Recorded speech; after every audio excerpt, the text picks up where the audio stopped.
Got ourselves a pretty nice little Saturday morning here. Day in the life of Wrecker Rick.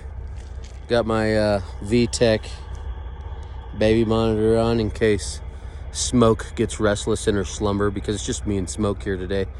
And she's taking herself a little nap because Mrs. Wrecker Rick had to take Taylor into Williams, get herself a Dr. Pepper, because it's Taylor's birthday week, and apparently we do birthday weeks now. So anyway, I'm gonna be just here monitoring Smoke and putting in some water line.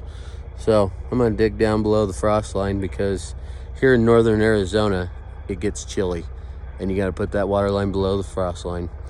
Gonna run it from the water tank right there into that cyclone, and then we're gonna run a water line into the trailer right there, because our washer and dryer's in that Bad Jackson. Also, the Wrecker Rick factory is in that Bad Jackson as well. We're working on a new prototype, not as we speak apparently, because I am standing here, but we have been unsuccessful 5 times. But stand by.